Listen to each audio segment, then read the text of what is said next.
জি মাননীয় স্পিকার, ধন্যবাদ মাননীয় স্পিকার। মাননীয় স্পিকার, মাননীয় প্রধানমন্ত্রী মাত্র যে উত্তরটি দিয়েছেন, নারীদের সামগ্রিক উন্নতির জন্য, অর্থনৈতিক উন্নতির জন্য যেসব পদক্ষেপগুলো নিয়েছেন, সেসব পদক্ষেপের 5 নম্বর প্যারাগ্রাফের আলোকে মাননীয় স্পিকার আমার সম্পর্ক প্রশ্ন। মাননীয় প্রধানমন্ত্রী বলেছেন যে টোটাল 4 কোটি পরিবারকে আমরা ফ্যামিলি কার্ডের আওতায় নিয়ে আসব। আমরা যদি 4 কোটি পরিবারকে আমরা ফ্যামিলি কার্ডের আওতায় নিয়ে আসি, তাহলে আমাদের 1,20,000 কোটি টাকা মাননীয় স্পিকার আমাদের টোটাল হচ্ছে খরচ হবে, এবং প্রসিজারাল কস্ট সহ সেখানে 1,34,000 কোটি টাকা হচ্ছে আমাদের বার্ষিক খরচ হচ্ছে। আবার গত সপ্তাহে মাননীয় স্পিকার আমরা ফার্মার্স কার্ডের বিষয়ে জানলাম যে 2,75,00,000 ফার্মার্সকে আমরা ফার্মার্স কার্ডের অধীনে আমরা নিয়ে আসবো। মাননীয় সদস্য সরাসরি প্রশ্ন করুন, ভূমিকা বাদ দেন, প্রশ্ন করুন। তো সেখানে 6,875 কোটি টাকা, যেখানে প্রসিজারাল কস্ট সহ 7,000 কোটি টাকা মাননীয় স্পিকার খরচ হচ্ছে। অর্থাৎ মাননীয় প্রধানমন্ত্রীর কাছে আমার প্রশ্ন, এই পদক্ষেপগুলো নিঃসন্দেহে মানুষকে সংযোগ করেছে, মানুষ সেগুলোর প্রতি আকৃষ্ট হয়েছে, কিন্তু আমার প্রশ্নটি হচ্ছে, আমরা 1,40,000 কোটি টাকা প্রত্যেক বছরে যদি একটা নির্ভরশীল অর্থনীতির খাতে আমরা বিনিয়োগ করি, সেক্ষেত্রে এটা কতটা হচ্ছে আমাদের অর্থনীতিকে স্বনির্ভর করবে, এবং এই অর্থটা কি আমরা সোশ্যাল সেফটি নেটসের যেই খাতগুলো এখন বর্তমানে বিদ্যমান রয়েছে সেগুলো থেকে কেটে এনে আমরা সেখানে বরাদ্দ দিচ্ছি, নাকি হচ্ছে আমরা নতুন করে আমরা এই খাতগুলোতে টাকা দিচ্ছি? যদি নতুন করে দেই, সেক্ষেত্রে মুদ্রাস্ফীতি ঘটার সম্ভাবনা রয়েছে কিনা সেটি পরীক্ষা করা হয়েছে কিনা, এটি আমার প্রশ্ন। ধন্যবাদ মাননীয় স্পিকার। মাননীয় প্রধানমন্ত্রী। মাননীয় স্পিকার, আপনাকে ধন্যবাদ। মাননীয় সংসদ সদস্য, আপনাকেও ধন্যবাদ আপনার প্রশ্নের জন্য। অবশ্যই আল্লাহর কাছে শুকরিয়া, আলহামদুলিল্লাহ, যে আমরা যে ফ্যামিলি কার্ডের কথা জনগণকে বলেছিলাম নির্বাচনের পূর্বে, সেই ফ্যামিলি কার্ডটি মানুষ গ্রহণ করেছে, এবং আপনি নিজেও সাক্ষী,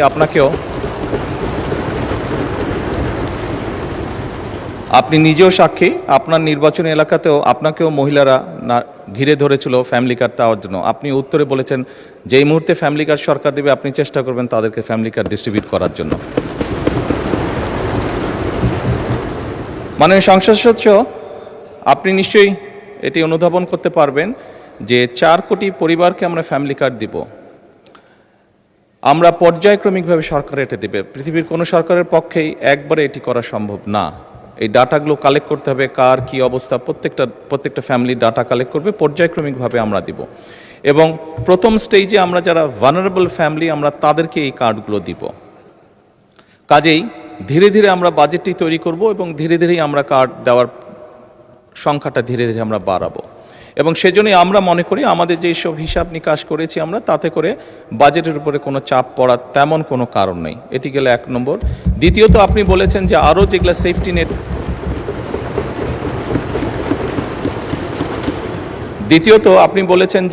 যেগুলো social security safety net programme আছে সেগুলির সাথে কনফ্লিক্ট করবে কিনা। মাননীয় সংসদ সদস্য, আপনি যদি দেখেন এই মুহূর্তে যে কটি ধরনের ডিফারেন্ট কাইন্ডের এই ধরনের প্রোগ্রাম আছে, আপনি যদি সবগুলোর অর্থ সহযোগিতা অ্যাড করেন, দেখবেন যে ফ্যামিলি কার্ডে যেই 2,500 টাকা দেওয়া হচ্ছে সবগুলো অ্যাড করলেও সেটার পরিমাণ না। অর্থাৎ ফ্যামিলি কার্ডে যেই সহযোগিতা দেওয়া হচ্ছে টাকার ভলিউমে সেটা সবচেয়ে বেশি, ভলিউমে বেশি, 2,500 টাকা কোনোটাই। সবগুলোকে একজন মানুষকে যদি সবগুলো সুবিধা দেন, এই মুহূর্তে যেগুলো চালু আছে, তাহলে একজন লোক 2,500 টাকার কম পাচ্ছে, বেশি পাচ্ছে না। এবং এর মধ্যে আমরা দেখেছি, এর মধ্যে রিসার্চ করে অনেকগুলো মানুষ আছে বা অনেকগুলো ব্যক্তি আছেন যাদের উপরে রিপিটেশন হচ্ছে, যে একই সুবিধা, কয়েকটি সুবিধা একজন ব্যক্তি পাচ্ছেন। তো সেগুলোকে আমরা কাট ডাউন করব, সবগুলোকে আমরা কাট ডাউন করব না, যেগুলো রিপিটেশন হচ্ছে সেগুলোকে আমরা কাট ডাউন করব। এভাবেই করে আমরা ধীরে ধীরে নিয়ে যাব। আর আপনি ইনফ্লেশনের কথা বলেছেন, আমরা অবশ্যই টাকা ছাপিয়ে দিচ্ছি না, আমরা টাকা ছাপিয়ে দিব না, বরঞ্চ আমরা মনে করি এতে ইনফ্লেশনটা কমে আসবে। কারণ আপনি চিন্তা করুন, যখন সে 2,500 টাকা পাচ্ছে, এর মধ্যে নিশ্চয়ই যারা পেয়েছে আপনি দেখেছেন যে তাদের ভিডিওতে দেখেছেন তাদের রিয়াকশনগুলো, কি করবে তারা। কেউ বলেছে জামা কাপড় কিনবে, কেউ বলেছে বাচ্চার জন্য বই কিনবে, কেউ বলেছে ফ্যামিলির প্রয়োজনীয় জিনিস ক্রয় করবে। তার মানে আপনি দেখুন, যেই মানুষগুলো পাচ্ছে এরা কিন্তু কোনো ব্র্যান্ডেড জিনিস ব্যবহার করে না, আমরা সবাই একটু অ্যাফোর্ড করতে বলে যে ব্র্যান্ডেড বিদেশি জিনিস ব্যবহার করি, এই মানুষগুলো কিন্তু যেসব জিনিস ব্যবহার করে সেগুলো কিন্তু তাদের প্রয়োজনীয় জিনিস ব্যবহার করে, এবং তারা যেই জিনিসগুলো ব্যবহার করে অধিকাংশই দেশীয় কলকারখানা দেশেই উৎপাদিত হয়।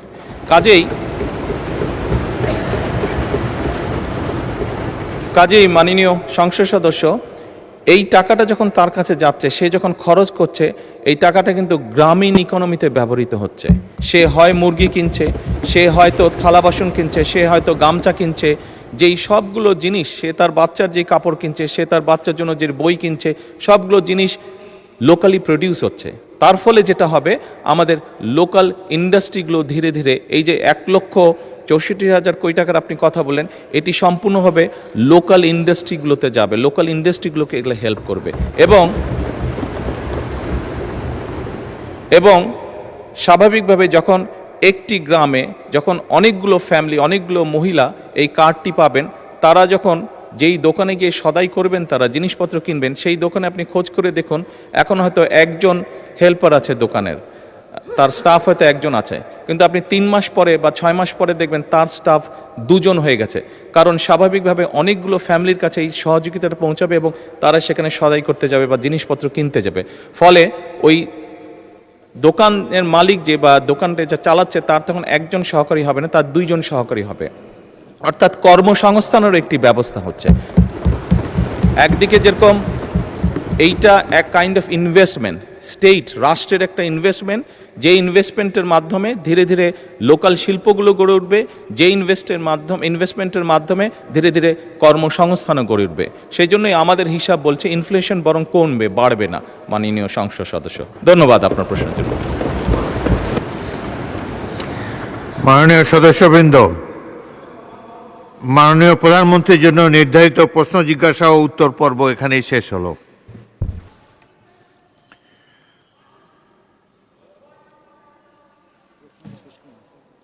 মাননীয় সদস্যবৃন্দ, দিনের কার্যসূচিভুক্ত অন্যান্য মাননীয় মন্ত্রীগণের জন্য নির্ধারিত প্রশ্ন জিজ্ঞাসা ও উত্তর টেবিলে উপস্থাপিত হলো।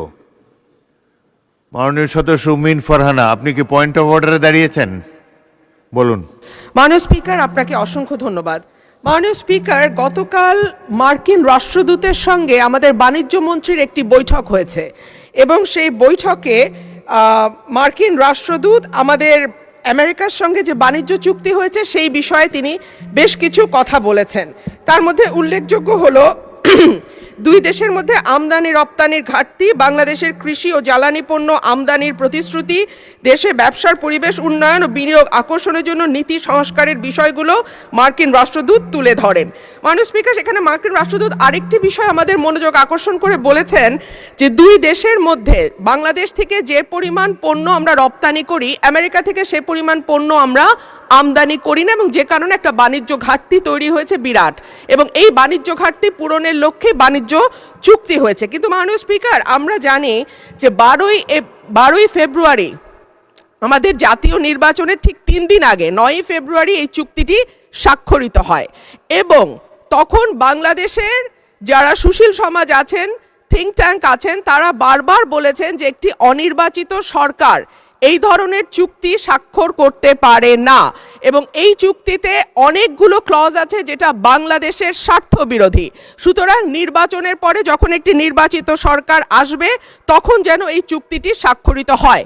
কিন্তু আনফরচুনেটলি আমরা দেখলাম যে না, অন্তর্বর্তীকালীন সরকার শুনল না, এবং 9ই ফেব্রুয়ারি এই চুক্তিটি স্বাক্ষরিত হয়। মাননীয় স্পিকার, এই চুক্তির শর্ত অনুযায়ী প্রতিযোগিতামূলক। মাননীয় সদস্য, আমার বক্তব্য শুনুন।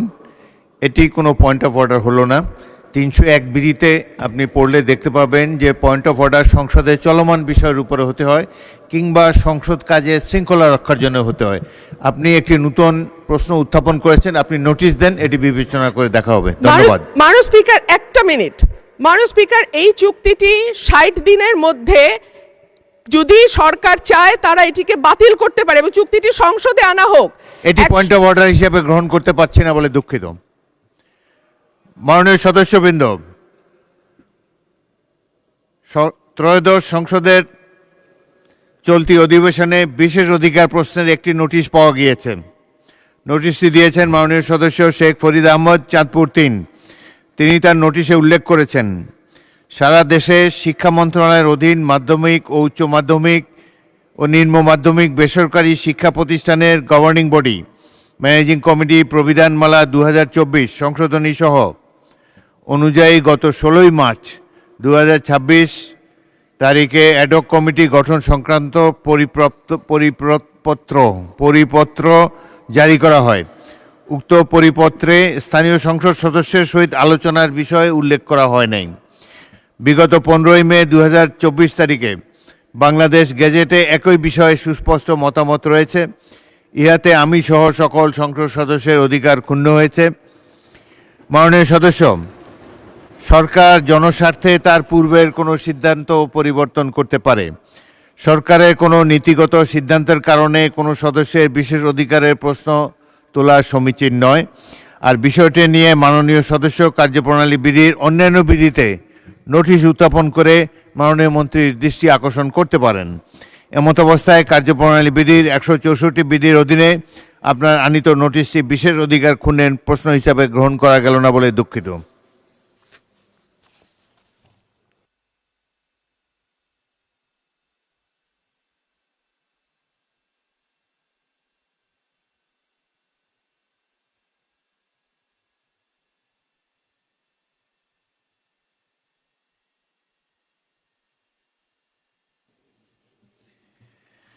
মাননীয় সদস্যবৃন্দ, দিনের কার্যসূচিভুক্ত জরুরি জনগুরুত্ব সম্পন্ন বিষয়ে মনোযোগ আকর্ষণ বিধি 71 এর আওতায় প্রাপ্ত নোটিশ সমূহের নিষ্পত্তি স্থগিত রাখা হলো।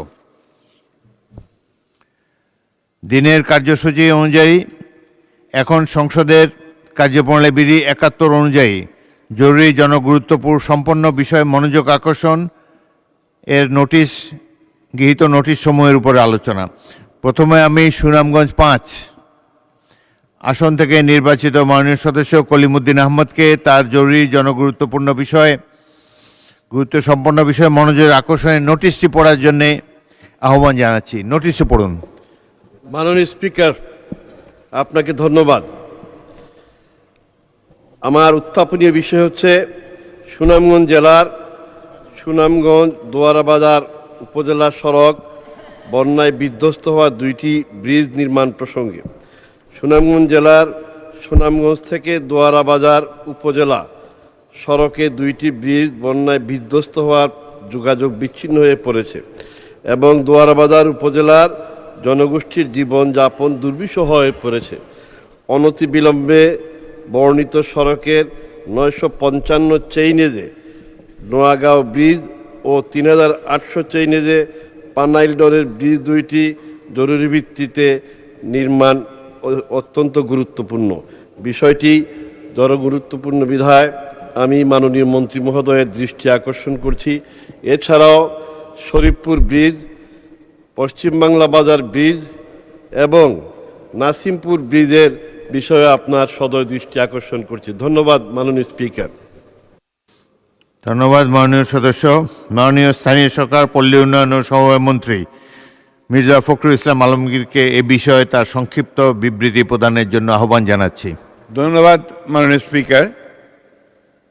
সুনামগঞ্জ জেলায় ইতিমধ্যেই আমরা সবাই জানি যে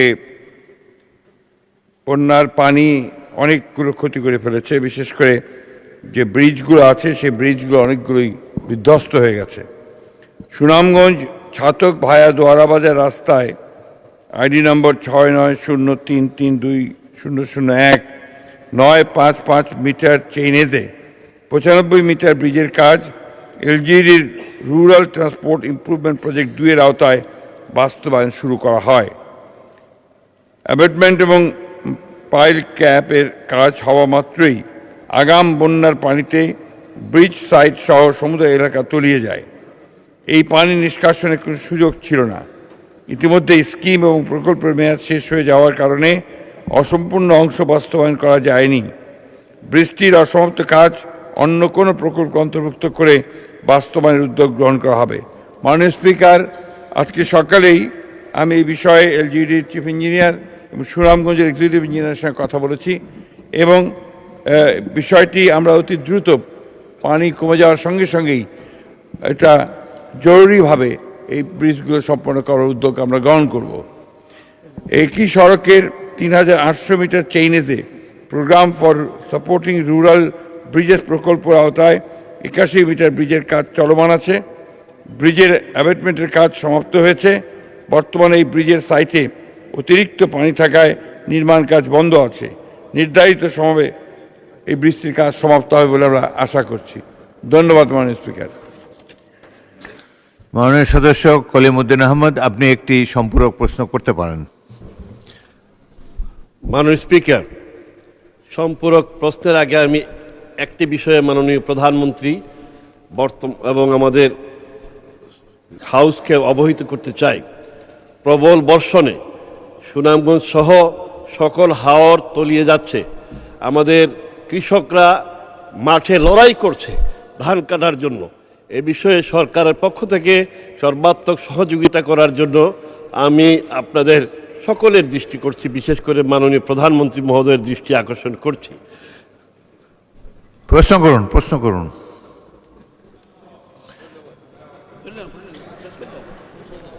আপনি তো প্রশ্ন করবেন এলজিআরডি মন্ত্রীকে। জি, মাননীয় মন্ত্রী মহোদয়, আপনার উত্তরে দিয়েছেন, এই জন্য আমাদের এলাকার পক্ষ থেকে আপনাকে ধন্যবাদ।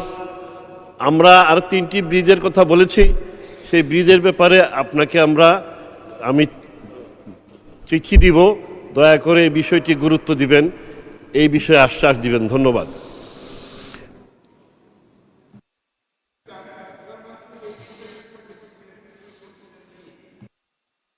মাননীয় প্রধানমন্ত্রী। স্পিকার, মাননীয় সংসদ আপনাকে ধন্যবাদ। আসলে আমি ওভাবে বলতে চাইছি না। আপনি যেই কৃষকদের ব্যাপারে যেই কনসার্নটি এক্সপ্রেস করেছেন, এটা আসলে খুবই একটি কনসার্নিং ব্যাপার।